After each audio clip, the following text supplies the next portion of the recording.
This workshop is the economic parity, making the two New Jerseys one, closing New Jersey's racial wealth gap. So I just want to make that announcement because it was a change in room.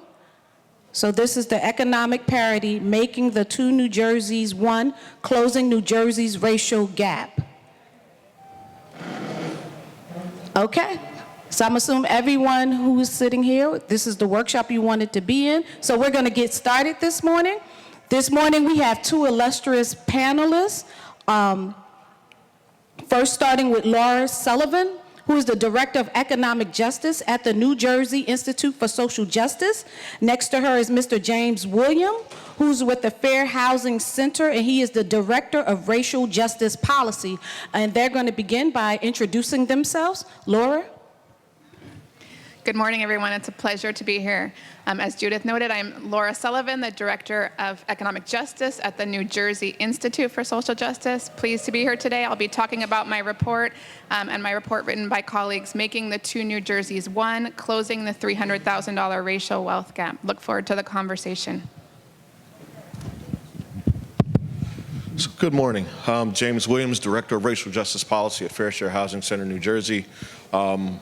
My comments will be to echo many of the issues that Laura and the Institute has raised in their report, and just more holistically talk about Fair Share's work in housing and our work on the Wealth Disparity Task Force here in the state of New Jersey. Thank you.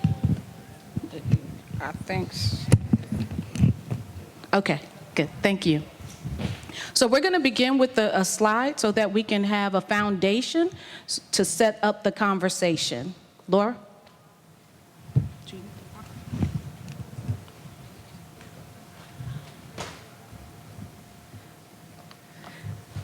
Good morning again, everyone. So as noted, I'll be talking about our report published in February of this year, Making the Two New Jerseys One, Closing the $300,000 Racial Wealth Gap in the Garden State. So just a little bit about the Institute before I get started. The Institute is a policy and advocacy organization here in New Jersey. Our mission is to empower people of color by building reparative systems that create wealth, transform justice, and harness democratic power from the ground up in New Jersey. We're committed to exposing and repairing the cracks of structural racism in our foundation that erupt into earthquakes in communities of color, particularly as we've seen during the pandemic. Of the report? Oh, NJISJ, yes, the New Jersey Institute for Social Justice. Thank you. So our report really highlights that there are really two New Jerseys. We are actually one of the most prosperous states in the nation, but we're characterized by some of the starkest racial and economic inequalities in the country. So folks may be aware that over 50 years ago, Martin Luther King identified two Americas. Today in New Jersey, our state is essentially a microcosm of those two Americas that Dr. King identified over 50 years ago. So in one New Jersey, which is disproportionately black and brown residents, families struggle to make ends meet in one of the most expensive states in the nation, and we'll see that in particular in terms of wealth inequality. And in the other New Jersey, where there's a predominantly white community, which has wealth for long-term security and mobility, and is actually one of, has the median white wealth, as you'll see, is one of the highest in the nation. So first, looking at income inequality, and I'll talk a little bit in my discussion about the difference between income and wealth inequality and why that's so important, and why at the New Jersey Institute for Social Justice we're particularly focused on wealth inequality. But here, looking at income inequality, you can see the two graphics. About 1 in 5 households, or 20% of households in New Jersey, have incomes of $35,000 or less. So at the same time, we have about 15% of households that have incomes of $200,000 or more. So you see, again, those two extremes, those two New Jerseys when you think about income inequality in our state. Turning to the next slide, we are looking at median household wealth by race and ethnicity in New Jersey. As I noted, New Jersey has one of the highest racial wealth gaps in the nation. So this shows both U.S. Median wealth by race and ethnicity, and then New Jersey median wealth by race and ethnicity. So you can see the racial wealth gap nationally is about $160,000. In New Jersey, it's about $300,000, that difference between median wealth for white families and Black and Latino families. In addition to that, 28% of Black families have no wealth or more debt than assets, meaning they have negative net worth. So you see almost a third of Black families in our state don't have savings for an emergency, for if a car breaks down or they need to repair a heater, that kind of thing. So that need to have wealth when you do face a financial emergency is really crucial, and we see that given our great racial wealth gap in the country, Black families are much less likely to have that secure wealth holdings. So this is household income and household wealth in New Jersey for Black and white households, comparing income in the first two bars and then wealth in the second two bars. And what I really wanted folks to notice in this particular slide is that we continue to have income inequality in our state, as I noted and highlighted with those extremes I showed in the pie graphs a few slides ago, but our wealth inequality is much greater. So when we think about income inequality, it's important to think about, or when we think about economic inequality broadly, it's important to think about both income and wealth, but wealth in particular is really unequal in our state and something that we need to address. In addition, as I noted, wealth provides a rainy day fund when folks face financial emergencies. It also provides an opportunity to buy a home, to send your kids to college, those important mobility activities that families like to engage in. So that is another reason why at the Institute we're so focused on ensuring that we can promote wealth equality in our state. And I'll get into some of the policy solutions, what we do about this in a few moments. So this is just another way to look at wealth inequality in our state rather than looking at households. This is the median wealth by race and ethnicity in our state for individuals rather than households. And you can see again that the median wealth for Black individuals in our state is just about 5% of that for white residents in our state. So how did we get here? There's a long history that folks are aware of that led us to where we are today, starting with slavery. We talk about the history in particular as it relates to housing in our report, Erasing New Jersey's Red Lines, which was published 2 years ago, and you can also find on our website. So if you're interested in understanding and reading some of our report that delves into the history of how we got to some of the wealth inequality that we see today, I encourage you to look at that report as well. We touch on it a little bit in this Making Two New Jerseys One report, but dig even deeper in that report from 2020. So I'll just touch on each of these items briefly. But first, the Erasing Two New Jerseys report really does touch on each of these items, how slavery led us to where we are today, and then racially restrictive covenants, inequality in the GI Bill, redlining, and the Great Recession, continued inequity in terms of fair lending and predatory lending.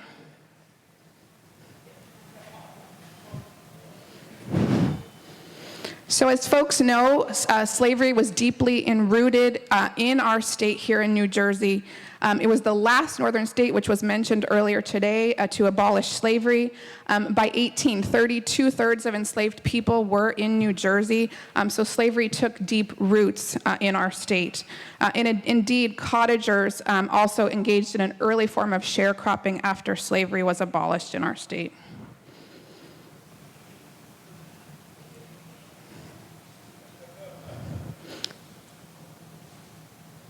So redlining was a government activity that was led by the federal government, an agency known as the Homeowners Loan Corporation, HOLC, and they created maps local assessments of lending risk that discriminated against communities of color, particularly Black communities. This was particularly in the early part of the 20th century, but continues to have reverberations today.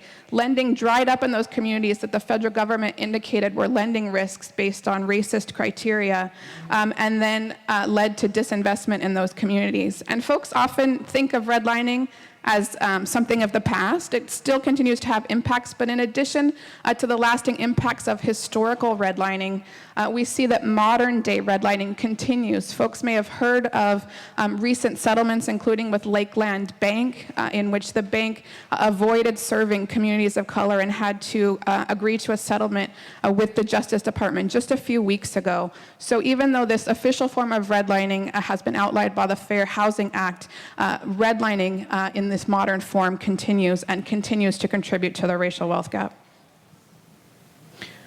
Racially restrictive covenants at the same period of the 20th century also led to disparities in home ownership and where Black families in particular could own homes. It was widely used to prevent Black residents from living in white communities.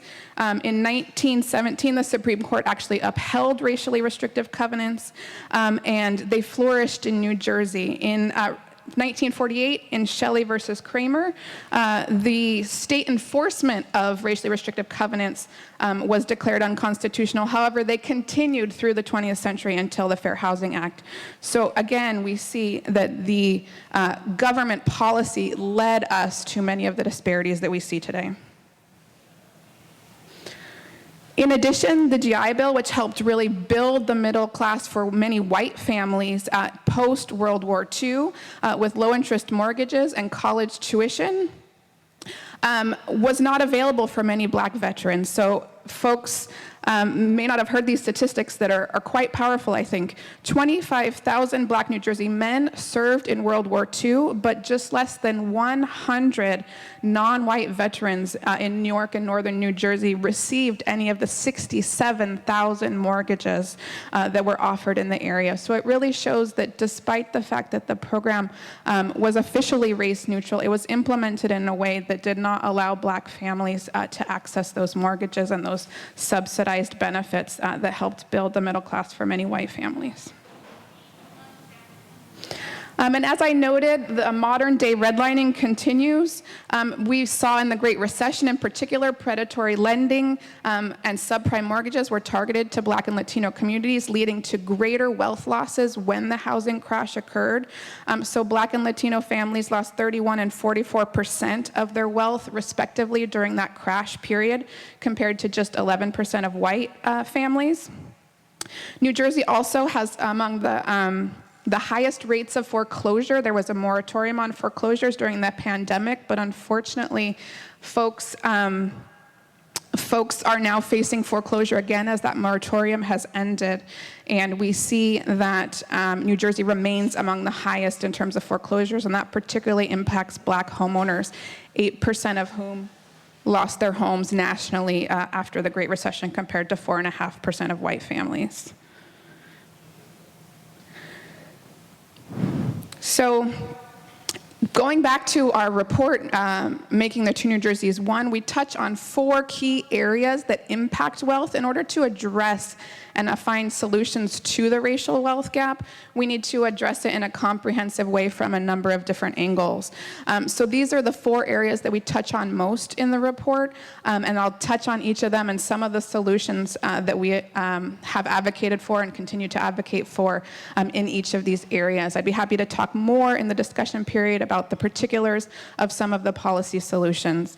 So housing and homeownership, as I talked about, is really crucial as the primary driver of wealth. In addition, work and benefits and inequities in work and benefits is important for understanding the racial wealth gap and for continuing to contribute to the racial wealth gap.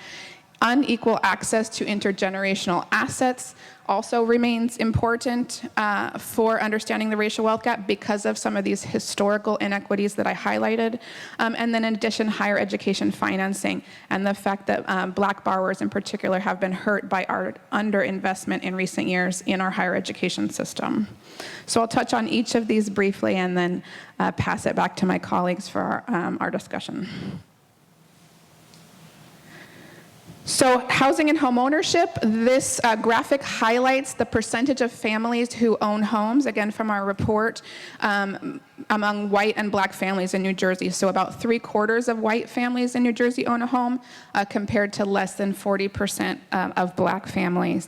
And because housing and home ownership is so important for building wealth in our country, this disparity is really crucial for understanding the racial wealth gap. The typical New Jersey family, New Jersey white family, has about $130,000 in wealth compared to the typical black or Latino family who has $0 in wealth because the median family is a renter. In addition to these inequities that you see in terms of home ownership, benefits from home ownership are desperate in our state as well because of inequities in our state resources and schools and segregation that remains in our state. So the financial benefits of home ownership for black families who are able to own homes tend to be less in our state than in among white families. So we need to address both disparities in who owns a home and the financial benefits of home ownership. So moving to solutions in this area, we have highlighted a number of proposals in our report. This is another report that came out just a few months after the Making Two New Jerseys One report, and I encourage you to look at it if you're particularly interested in home ownership. It's called Black Home Ownership Matters, Expanding Access to Housing Wealth for Black New Jerseyans. And a few of the policy proposals that we highlight in both reports are expanding home ownership through first-generation home buyers programs, passing the New Jersey Fair Appraisals Act, which we're working on this fall in the New Jersey legislature, and targeted assistance programs that are targeted to the needs of black buyers. Special purpose credit programs are one type of program that can do just that. In terms of work and benefits, the access to quality jobs which have benefits, time off, flexibility to pick up your kids is unequitable in our state and across the country. This graphic is just one analysis that highlights the disparities in who has retirement benefits in our state. So as you can see, black and Latino employees are much less likely to have wealth-building retirement benefits than their white peers. So we highlight in our report the need to expand access to quality jobs that have benefits, and not just expanding access to quality jobs, but making sure more jobs in New Jersey are indeed quality jobs. So both of those two things together. So in terms of unequal access to intergenerational assets, this is just a few of the statistics that we highlight in our report. White youth are much more likely to get a head start from their family, from an inheritance, from their parents, because of some of the historical patterns that I highlighted earlier. So less than 1 in 10 families receive an inheritance compared to about 1/4 of white families, and when they do, it tends to be lower. So that intergenerational transfer of wealth among white families is a major contributor to the racial wealth gap. So in order to address this, we are currently working to support the creation of a New Jersey baby bonds program. This would give low wealth or low income newborns an endowment. Currently in the legislation, it would be $2,000 per newborn, that then could grow and could be used for asset building activities when they turn 18, such as higher education, such as building a home or starting a business. So undoing some of that inequity in terms of the head start that youth get is a really important piece of closing the racial wealth gap, and that's why we're supporting the New Jersey Baby Bonds program. And we are suggesting some amendments to that legislation, have some ideas about how it could be even stronger. There are folks across the country in other states doing similar work. So we're learning from them as well about how to make the New Jersey Baby Bonds program the best it can be when it goes into effect. So as I noted, our student loan crisis, which folks are likely aware of, that's been growing in recent years, is particularly affecting Black borrowers. So this is statistics we did on New Jersey. About 1 in 4 New Jersey Black residents have some sort of educational loan. That's of all ages. Folks sometimes think of student loans as an issue for young people, but people increasingly are having those loans for more and more years, and or for their kids. And so lots of folks who have not necessarily recently attended college have student loans, and that's compared to just 16% of white residents in our state. There's $1.75 trillion in student loans overall in the country, and Black residents tend to have a harder time paying off those loans, again, because of the intergenerational transfer of wealth that is available to white families and less likely to be available for Black families. So some of the advocacy that we've been working on includes canceling student loans to repair the harm of underfunded higher education. Folks may be aware that President Biden recently announced the cancellation of some debt for students, $10,000 for folks under a certain level of income, $20,000 if folks had Pell Grants as students. I'd be happy to talk more about that if folks are interested. In addition, we want to make sure that we're investing as much as we can in New Jersey's higher education system to make it truly debt-free for students in New Jersey and expand access to higher education in our state. Lastly, we conclude our report with the holistic need to have a reparations task force in New Jersey. We've been advocating since almost 3 years, since November of 2019, to pass the New Jersey Reparations Task Force legislation.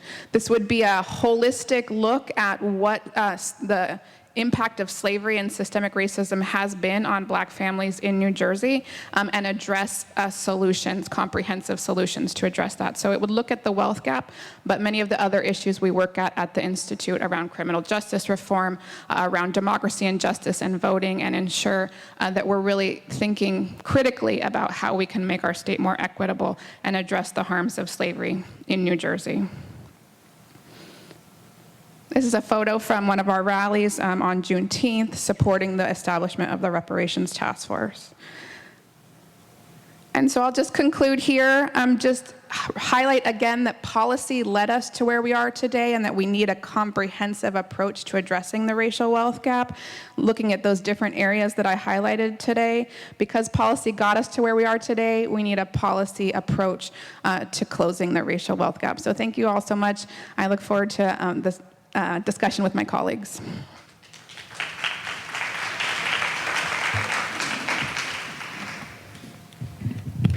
Thank you, Laura, and for setting the foundation. So I'm going to start with you, James. How does housing impact this discussion? How much time do we have? I think 20 minutes now. So, to really lay out what Laura talked about in terms of, as a housing advocate, I'm biased, right? So I believe that housing is at the nexus of how we can really reform and transform our communities. When you think about home ownership and having healthy and thriving communities, we think about more and more Black and brown people that are going to jail and they're going to college, and we think about them becoming college graduates and them going on to becoming superintendents and mayors of cities and doctors and lawyers. So that potential that comes from where housing is centered in that equation, to me, is exponential. We don't know how far the ripples will go. I'm a product of that. My grandparents both bought their homes, and my parents were able to buy their homes, and I'm able to sit here as a product of that generational opportunity that comes from housing. You think about the opportunities that come from not only home ownership, but equity. And that's a word that isn't often inserted into the conversation when we talk about our home ownership opportunities. We don't just want to buy homes anywhere. We want to buy homes where there's equity. And particularly in a lot of our Black and brown communities, we're seeing a tremendous amount of economic development being put into it. Newark is thriving. Jersey City is thriving. I'm a Camden kid, thriving. We're seeing a lot of money being poured into these these urban epicenters. What was maybe 10, 15 years ago, they were called urban deserts. But now we're seeing a lot of economy being poured into these communities, and with that economy comes equity. And that equity is the way that we do and accomplish some of the ways that Laura highlighted. That's your college fund. That's paying for your car. That's medical bills. We saw a lot of people lose family members and friends during COVID. Those are funeral expenses. So home ownership is one of those exponential kind of factors that can really change the trajectory of where families go and what they have access to, because equity now in these certain areas is not just a couple $1,000s, it's hundreds of thousands of dollars. That's wealth that maybe that family would have never had access to if they wouldn't have been able to buy a home in some of these places. I read articles often, and I looked at an article, 2-bedroom, 1.5 bath in Jersey City, just sold for a little bit over $2.5 million. And that seems like crazy, right? 2 bedrooms, 1.5 bath, $2.5 million. And if we would have had that conversation, if we would have convened 20 years ago and I would have said that, everyone here would have said, no way, can't happen. But today, we see it's very possible. If any of you are familiar with Camden, you go down to the waterfront in Camden, completely different landscape than what I grew up knowing and probably what many of you who've traveled to Camden historically have seen. Fortune 500 companies are seated in what used to be what they called one of the worst cities in America. Prudential is seated in what they called one of the worst cities in America. So when you think about the potential that comes out of Jersey City, called Little Manhattan, you look at Newark, you see the exponential possibilities that we're seeing in Trenton as well, in Atlantic City, and a lot of our urban centers. Now let's talk about how we need to provide opportunities for the historical community members to have home ownership opportunities there, and then tap and access to that equity so that we can see their children and grandchildren have access to what Laura discussed as that generational wealth builder, right? Because then we want to take that and we want to continue to build on that, and we can see more and more of those communities continue to thrive. Thank you, James. Laura, one of the bills that you had up there was the New Jersey Appraisal Act. Please tell us a little bit about that and why it's important. Sure, thank you so much. So the New Jersey Fair Appraisals Act, A1519 S777, is currently pending in the New Jersey legislature, and it would increase enforcement of and awareness of discrimination in appraisals. So folks may have heard some of the recent news article. There was a case of a professor that got covered in the New York Times who was in Maryland. He received a appraisal for his home that was much lower than he anticipated it would be. He had a white colleague step in, and they removed some of their items in their home to indicate that it was an African-American household, and then the appraisal went up. We've heard anecdotes like this throughout the country, and we think that this kind of thing is one of the reasons, one of many, as I noted, that black families benefit less from homeownership than their white peers. And so we really need to root out appraisal discrimination in order to ensure that homeownership benefits for black people are equitable to those for white people in our state. So the bill would do a few things. It would first clarify and increase enforcement of appraisal discrimination. It is not legal to discriminate based on race and ethnicity now because of the Fair Housing Act, but this would clarify what the enforcement of and what the penalties were, working with the Real Estate Appraisal Board and the Attorney General's Office. In addition, it would provide folks who are getting appraisals information about appraisal discrimination and help them understand if they think that they might have experienced appraisal discrimination, what they can do. So it gives folks a resource to turn to if they think they're experiencing this kind of discrimination.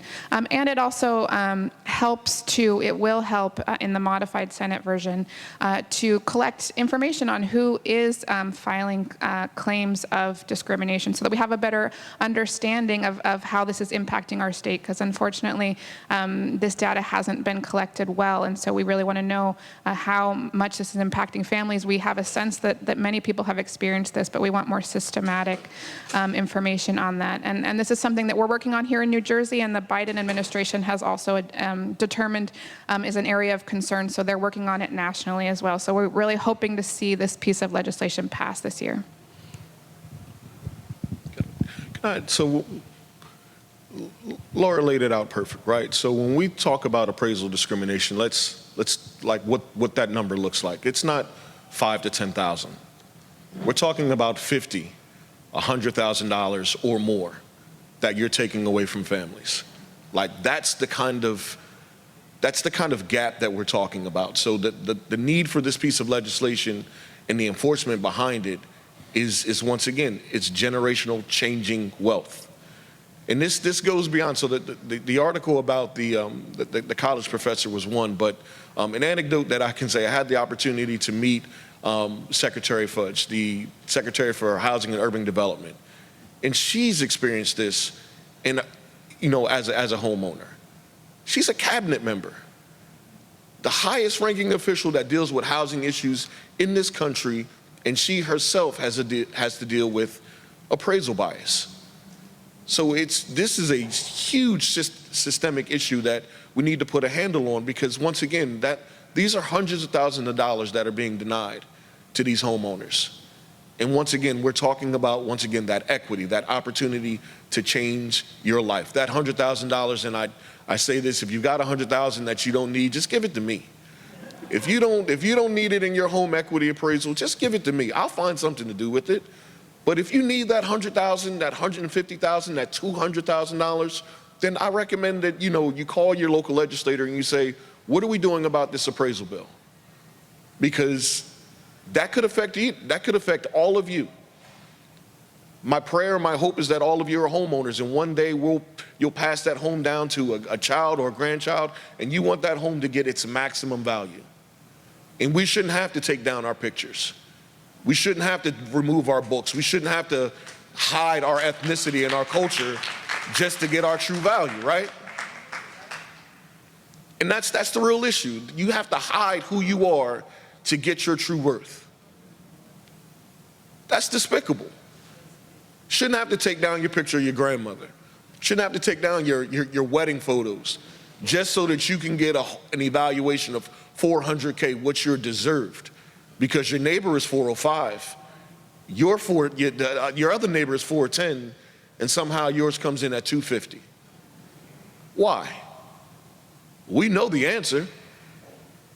So this bill that Laura highlighted is extremely, extremely important, because it is a key pivotal factor, and it's not only the value that we're looking to get, it's the enforcement. We want to call out those bad actors.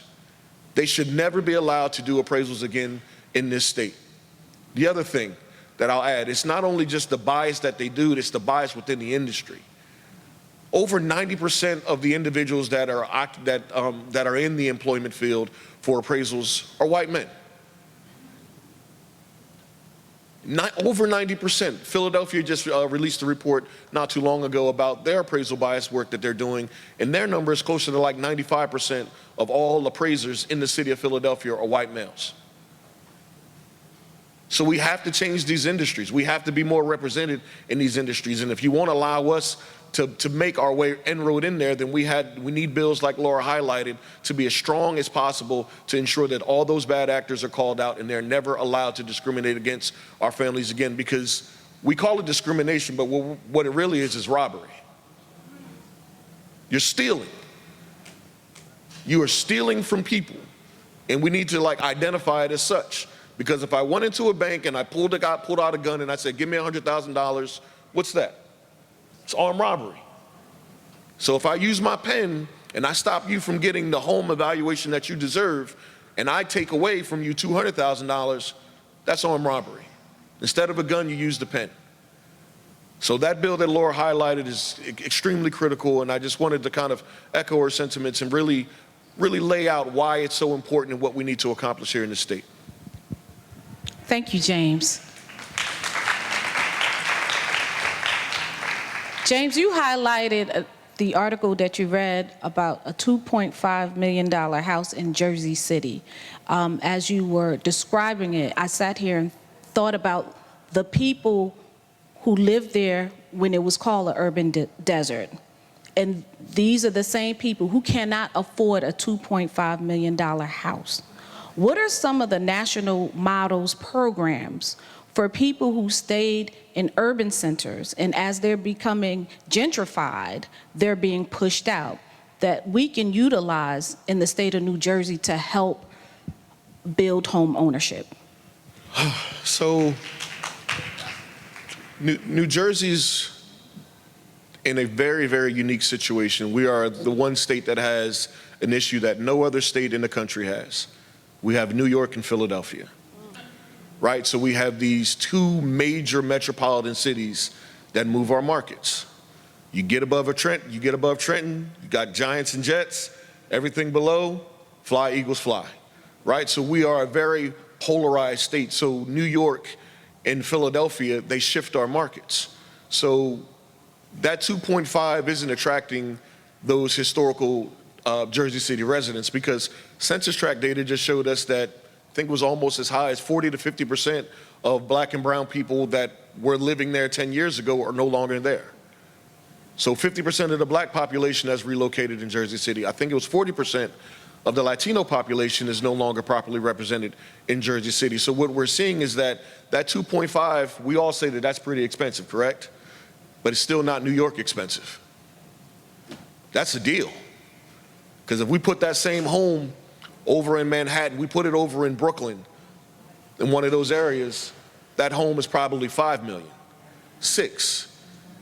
So Jersey City is fighting off New Yorkers that are looking right across the bridge. You don't got to go far from Jersey City to Manhattan, right? Right across the bridge, a toll ride, right? So we're looking and they're saying, I can get the best of both worlds. I can still get a quality home and I can save about $2.5 million.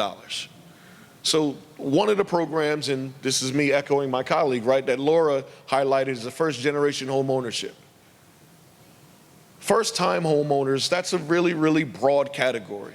But when we say first generation, now we're starting to boil down and get into the populations that really, really need a fighting chance in these markets.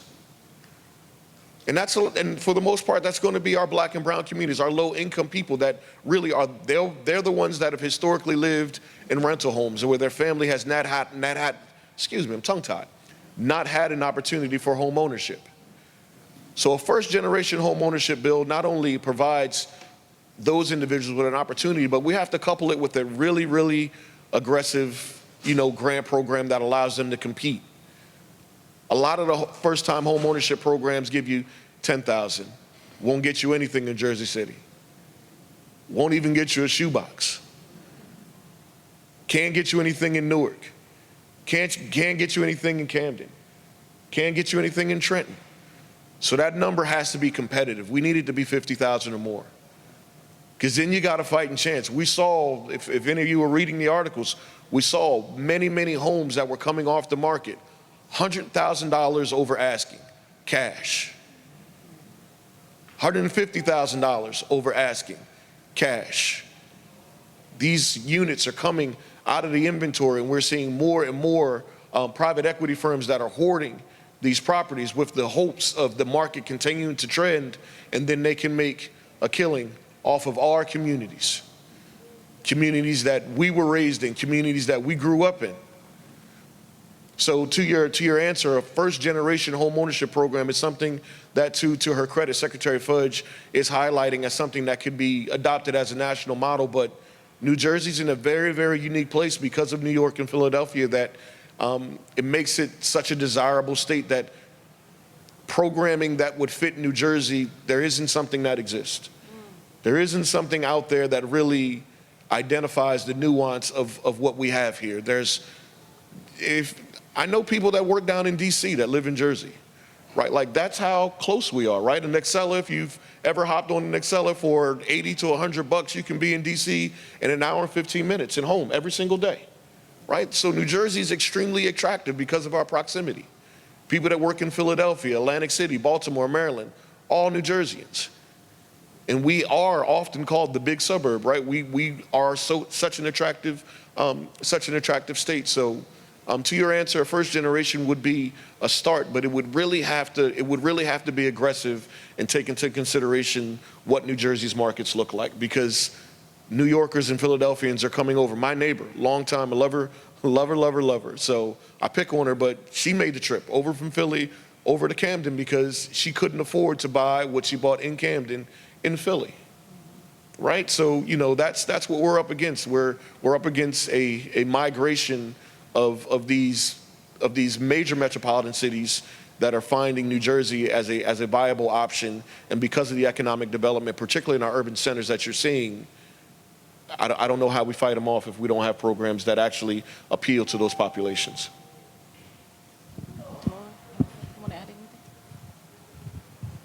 I don't have too much to add. I think James really laid it out, but I do think, we do face the challenge that we have those pressures from very expensive markets nearby.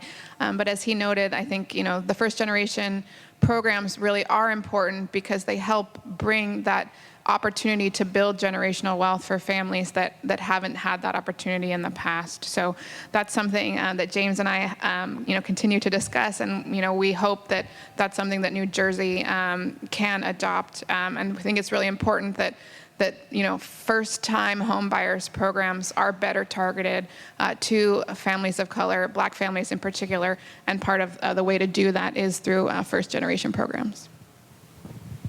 How many homeowners do we have in here? Awesome.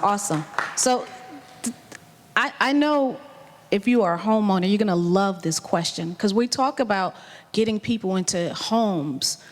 I work in a legislative office, and I'm always talking to seniors and trying to help them retain their homes. Why is New Jersey home property taxes so high? Y'all like that question, right?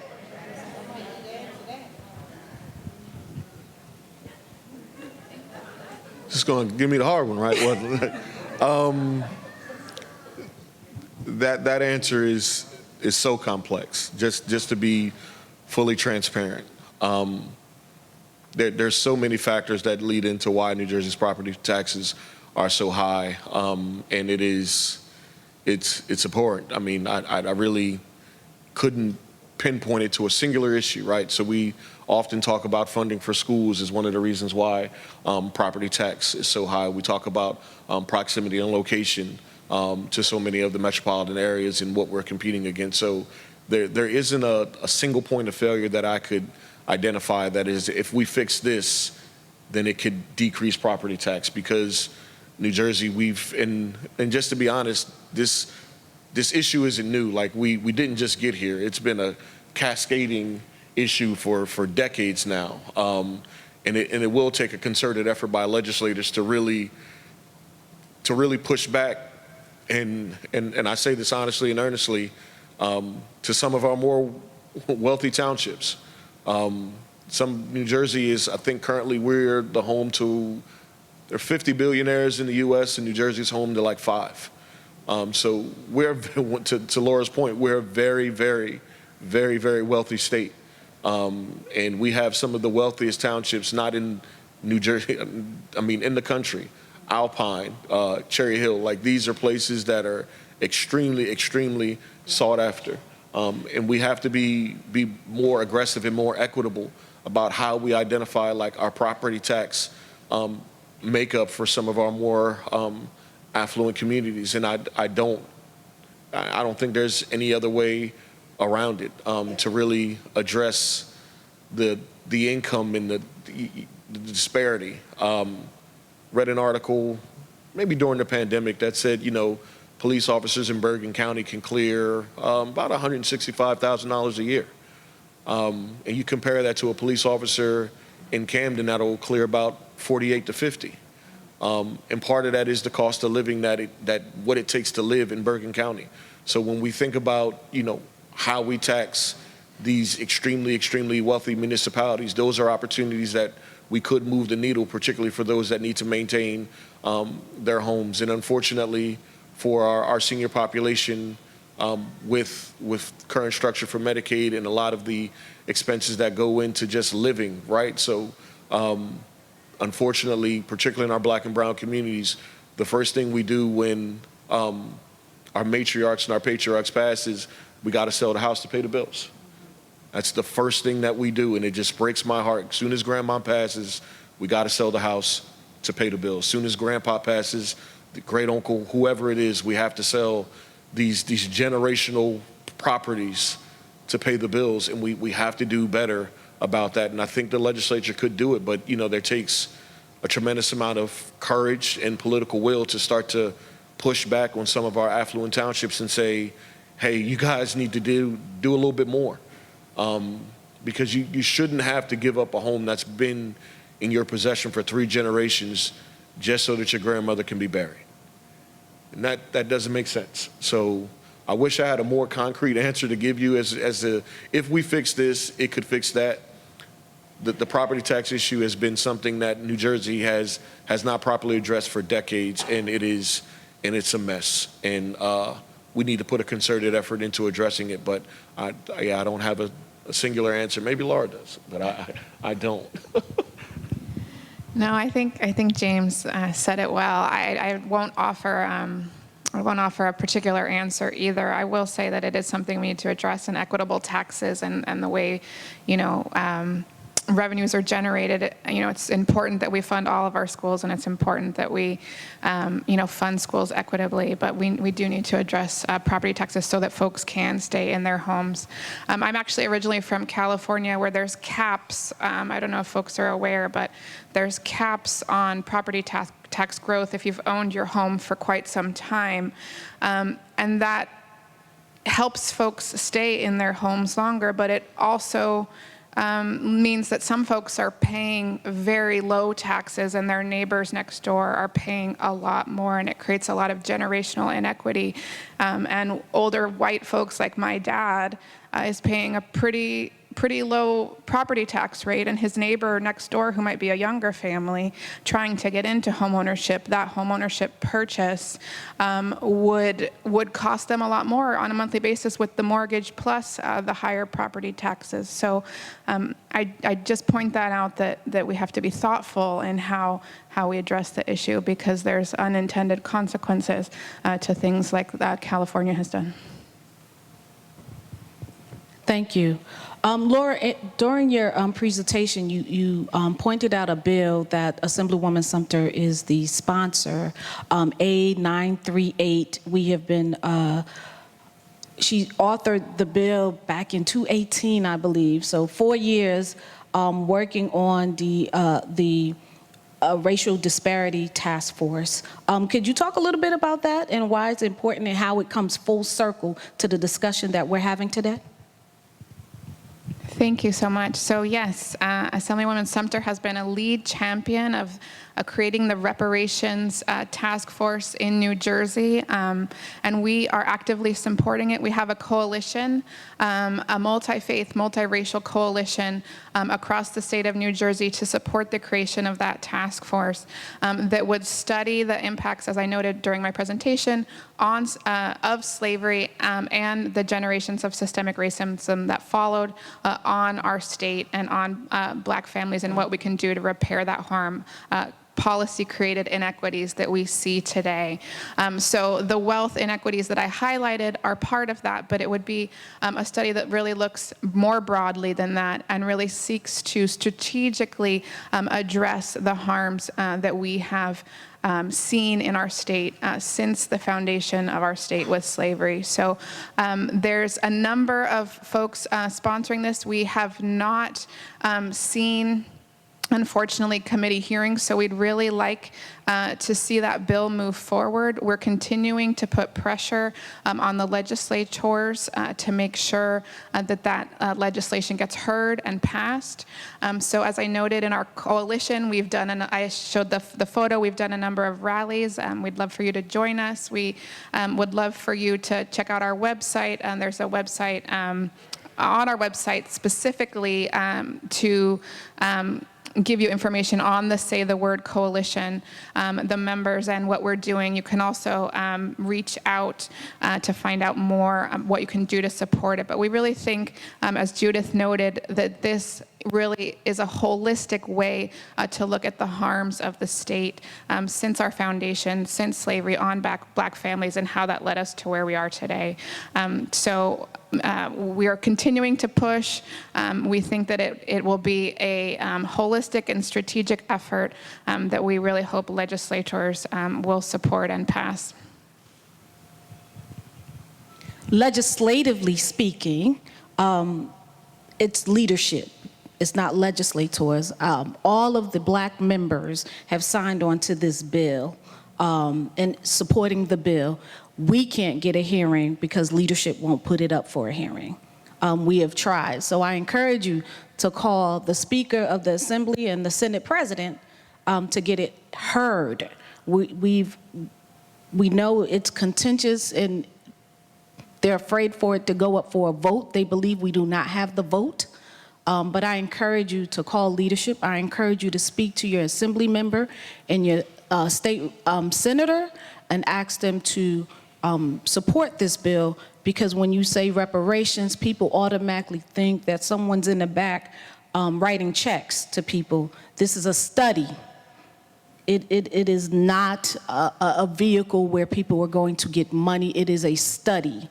It is a study to see how slavery impacted New Jersey, specifically black families. So I encourage you again to speak to your representative, both in the Assembly and the State Senate, to encourage them, to encourage leadership to put it up for a hearing. It's been since 2018. Okay?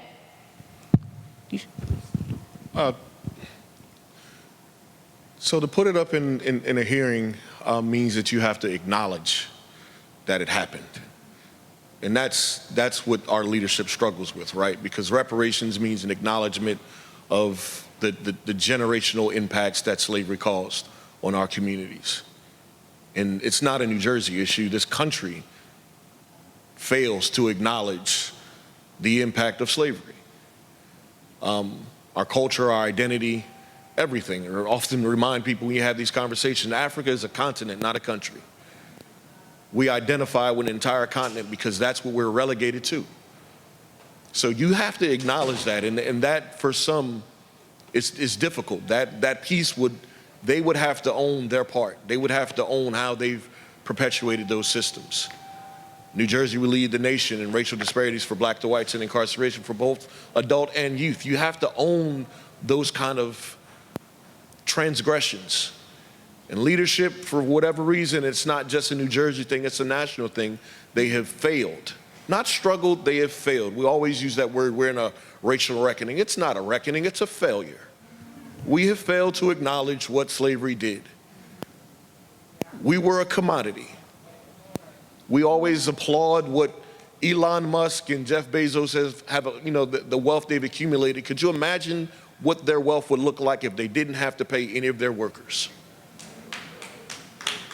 So to acknowledge slavery and to say the word reparations is to acknowledge what this country wouldn't be if it wasn't for us.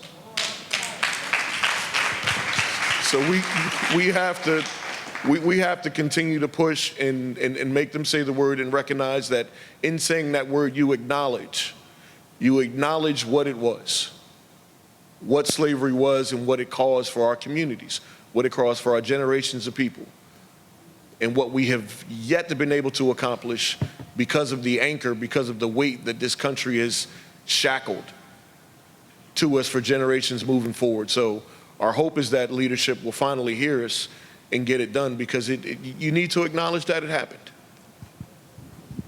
Leadership need to hear from all of you. We all have to do our part. So we have 9 minutes left. Are there any questions?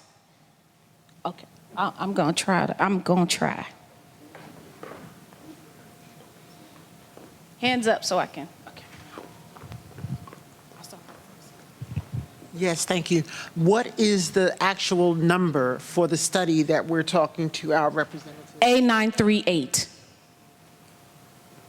My question is about financial aid. Getting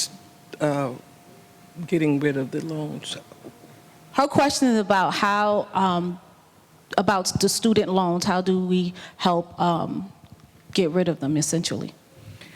Great question. Thank you. I'm glad we have an opportunity to talk about financial aid in higher education. So first, I just want to say that there are a few programs that folks may or may not have heard about that I encourage you to learn more about if you know young people trying to access college. So there's something called the Community College Opportunity Grant, which makes a community college for the first 2 years free in New Jersey for folks whose household income is under $65,000. In addition to that, recently established was the Garden State Guarantee, which gives years 3 and 4 of college free, again, if you're under a certain income level, and then a reduced tuition at a more moderate income level. So those are just getting started, and I want to make sure that folks know about those opportunities because those are a big help. But we would like to, in addition to that, move towards even greater expansion of tuition-free higher education in New Jersey so that students aren't burdened with decades-long debt burdens. So in New Mexico, for example, all tuition is free for higher education now. They just recently established that, and we'd really like to see New Jersey move in that direction. Because if it's free for everyone, folks are going to know about it. They're not going to be deterred by the idea that college might cost too much. They're not going to be deterred by the forms to figure out, do I apply for this particular program or that particular program? So we hope that we can move in that direction, and it's really great to see that some states are indeed doing it. So we think that's really important. Then just I'll quickly mention the Biden student loan cancellation. Applications for that are going to be available quite soon.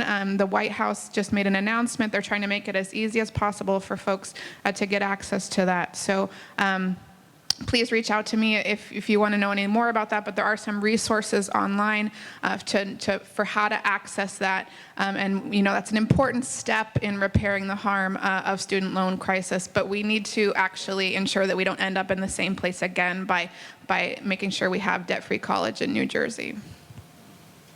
Okay, no, I just want to ask you. This is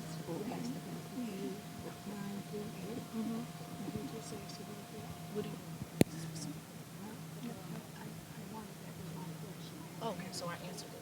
Okay. I answered her question. Yeah. It's okay. I have a question. I've lived in Plainfield, New Jersey for a number of years. And one of my questions is, all of a sudden, maybe it's me though, in the last 3 to 5 years, we have a very, very strong, what do you want to say, influx of Latin Americans.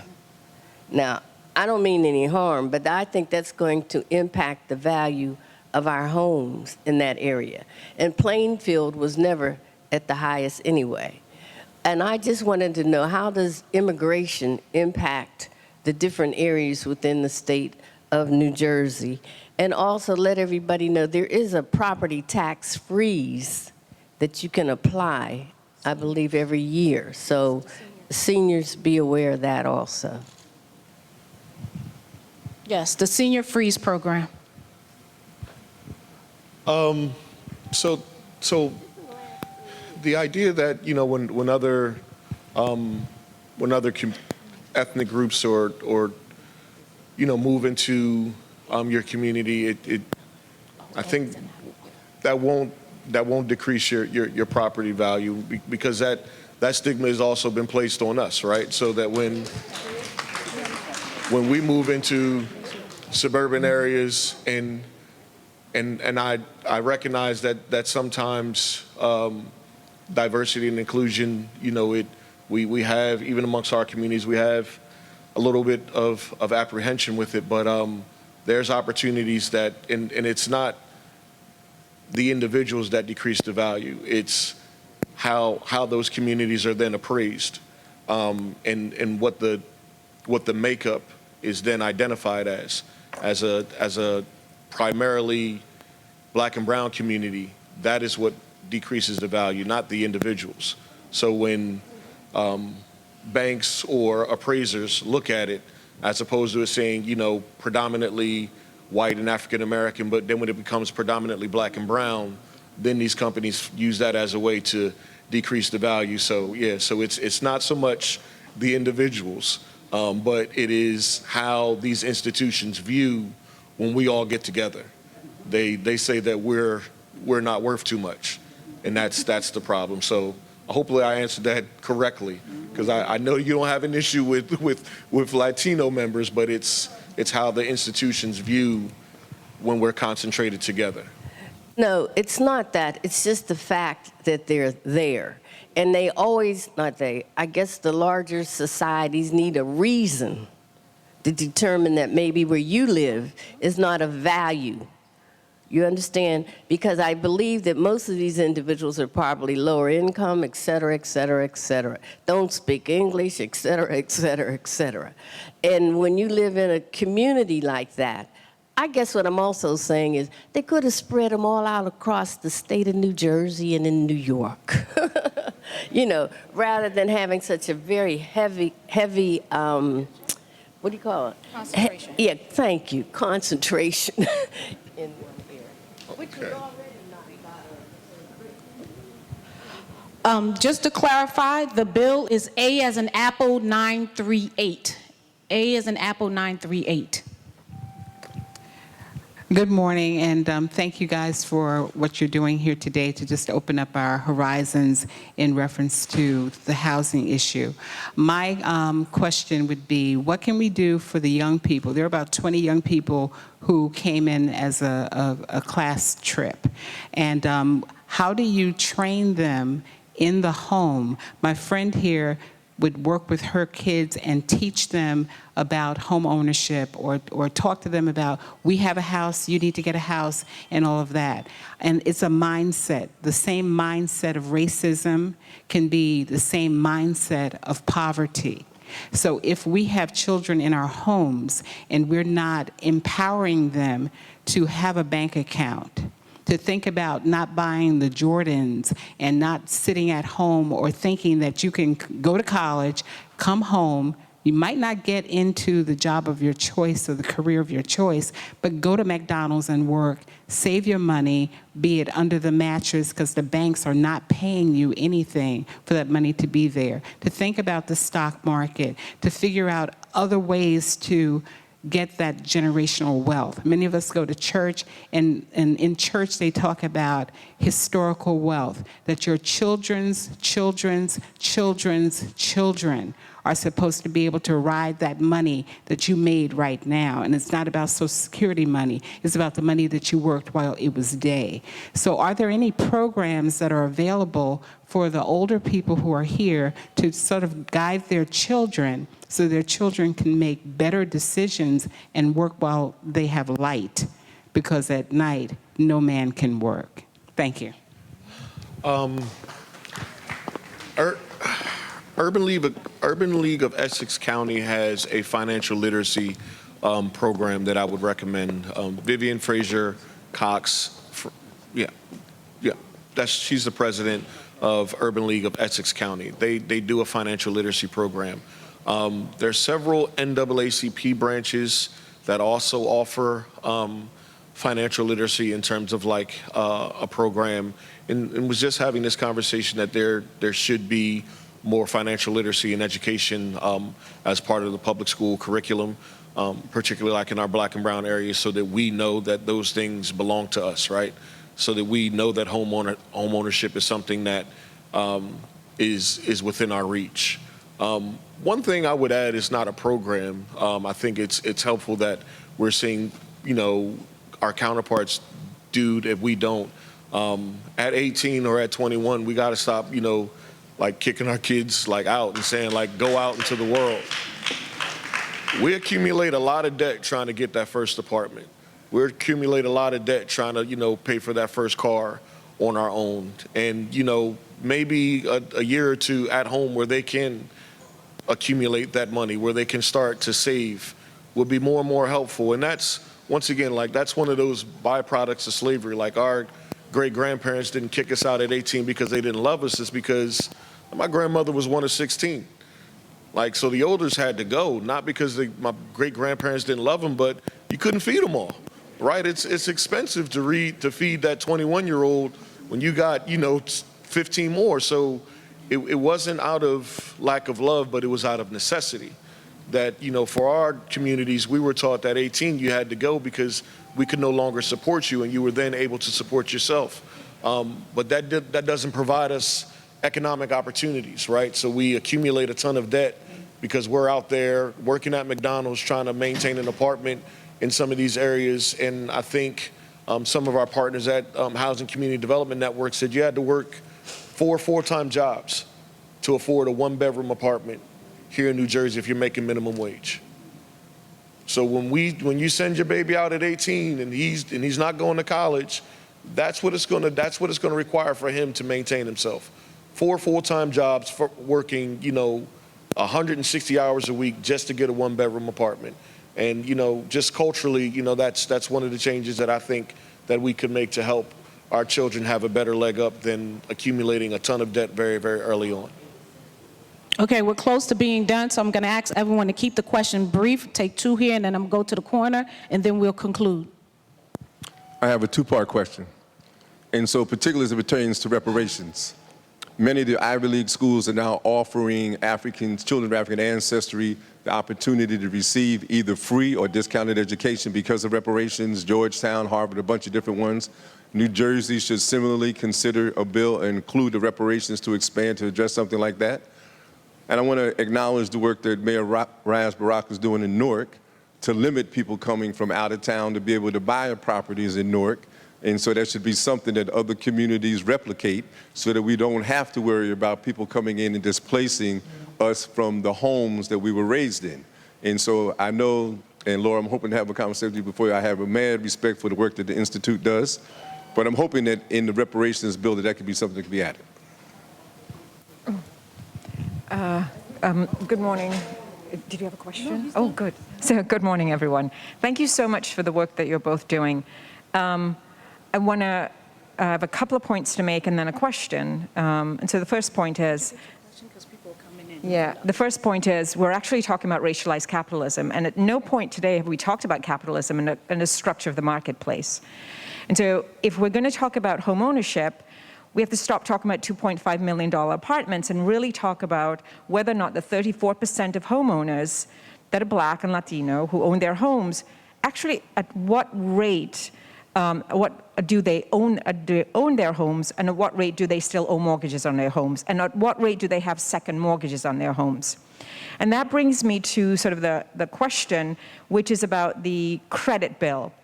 So before 2008, the secondary market backed loan products that low-income borrowers could use to buy their first home. So is the first generational bill different from the first-time homeowners program that Fannie and Freddie backed in the early 2000s before the crash of the market? And then second, the credit bill. Does the credit bill hold banks accountable to a new criteria for low-income borrowers? Because it is credit that's a barrier a great deal to first-time homeowners and even second-time homeowners of Black and Latino backgrounds. So I want to talk about the credit piece and the first-generational piece.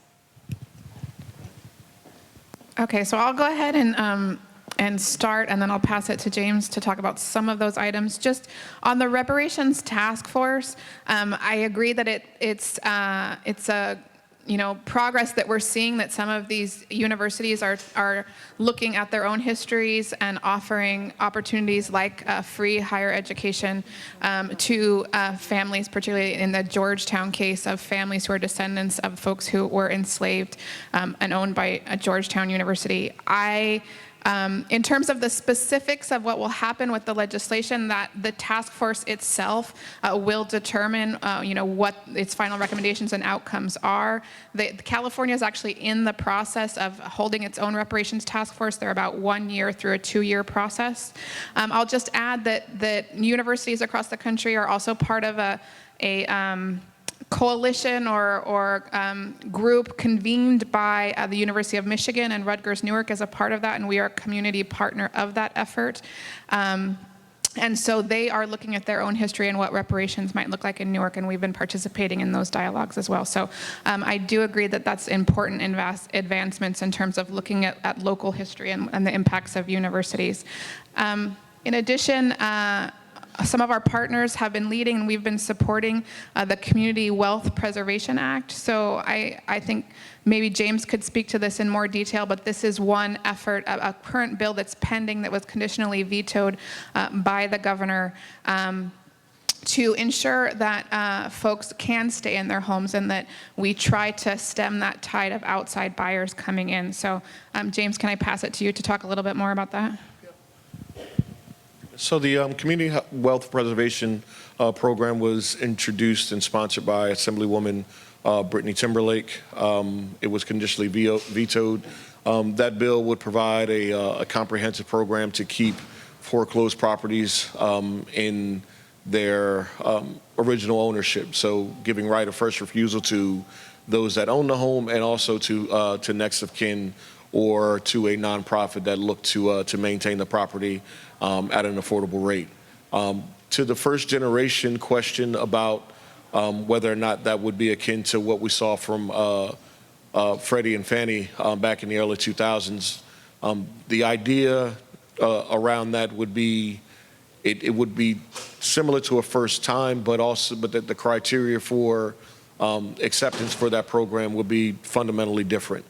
So the goal is it would not, find us in the same kind of housing crisis and have individuals faced with the same kind of economic peril that we saw in 2008. So that bill is still very much in discussion and in committee. So there's a lot of changes to it that should come out of that. The issue of credit can't agree more. There's been, and that's just not a New Jersey issue, that's a national outcry for banks to be more innovative in how they use credit scores and what things are used to identify as credit scores. I think there's some legislation both federally and on the state level to start incorporating cell phone bill.